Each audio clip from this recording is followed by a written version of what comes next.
જે રીતે સાંગમા કેનાલ પાસે જે હત્યા બની હતી, આખી ઘટનાની અંદર તપાસમાં શું બહાર આવ્યું અને કોણ?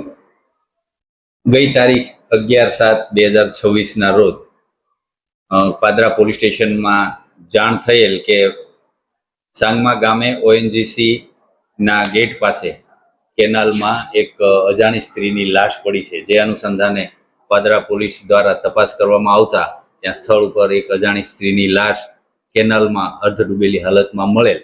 તો તે અંગે ગુનો દાખલ કરી અને આઈજીપી સાહેબ વડોદરા રેન્જ, પોલીસ અધિક્ષક સાહેબ વડોદરા ગ્રામ્યના માર્ગદર્શન નીચે વડોદરા ગ્રામ્ય એલસીબી, એસઓજી, ત્યારબાદ પાદરા પોલીસ અને વડોદરા ગ્રામ્ય ડિવિઝનના ડીવાયએસપી કિરણબેન ઠાકુર વગેરેની ટીમ બનાવી અને સૌપ્રથમ તો મરણ જનાર અજાણી સ્ત્રીની ઓળખ પ્રસ્થાપિત કરવી જરૂરી હતી.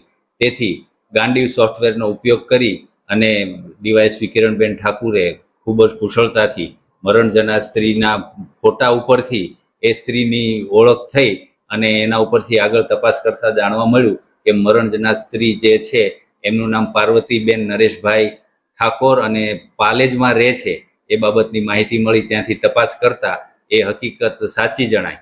જે અનુસંધાને ત્યારબાદ આગળની તપાસમાં ચાલુ રાખી અને એ બેન શું કરે છે, ક્યાં જતા હતા એ બાબતે તપાસ કરતા જાણવા મળ્યું કે મરણ જનાર પાર્વતીબેન છે વડોદરા એસએસજી હોસ્પિટલમાં સફાઈ કામદાર તરીકે નોકરી કરતા હતા અને બેન પોતે વિધવા હતા. તેથી ત્યાં સફાઈ કામગીરી દરમિયાન એસએસજીમાં સિક્યુરિટીમાં નોકરી કરતા મહેશભાઈ ગણપતસિંહ ચૌહાણ સાથે તેમનો પરિચય થયેલો અને બંને વચ્ચે પ્રેમ સંબંધ બંધાતા. તેઓ ત્યાં નોકરી કરતા અને સાથે અવારનવાર મળતા. એ દરમિયાન ગઈ 11 તારીખે રાત્રિના આ પાર્વતીબેન અને મહેશભાઈ બંને ત્યાંથી મહેશભાઈના મોટરસાયકલ ઉપર નીકળ્યા અને સાંગમા કેનાલ પાસે આવી અને એ દરમિયાન બંને વચ્ચે બોલાચાલી થતા અને આ પાર્વતીબેન છે જે વિધવા હોય તે મહેશભાઈ સાથે રહેવા માંગતા હોય અને આ મહેશભાઈ એમને સાથે રાખવા માંગતા ન હોય.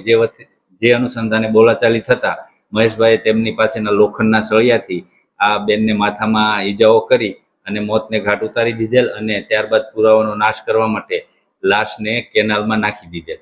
અને આ બધું તપાસમાં વડોદરા શહેરના સીસીટીવી કેમેરાઓ અને તમામ જગ્યાએથી જે રૂટ ઉપર મોટરસાયકલ નીકળ્યું હતું એ બધું તપાસણી કરતા એલસીબી, એસઓજી અને સમગ્ર પાદરા પોલીસની ટીમ તેમજ વડોદરા ગ્રામ્ય ડિવિઝન ખૂબ જ મહેનત કરી અને ટેકનિકલ હ્યુમન સોર્સથી આરોપીને પકડી પાડેલ છે. હાલ તપાસ ચાલુ છે. હાલમાં તો હાલની તપાસ સુધી અન્ય કોઈ આરોપીઓ સહભાગી હોય એવું જણાતું નથી, પણ તપાસ ચાલુ છે.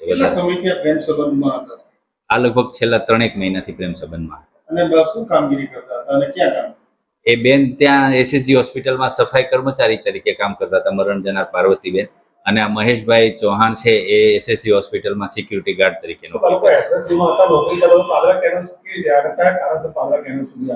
મહેશભાઈનું ગામ છે એ પાદરા તાલુકાનું ગામ છે, આરોપી જે મહેશ છે એમનું. અને ત્યાંથી એસએસજી હોસ્પિટલમાંથી મહેશ એમના મોટરસાયકલ ઉપર આ પાર્વતીબેનને બેસાડી અને બંને સાંગમા સુધી આવેલા.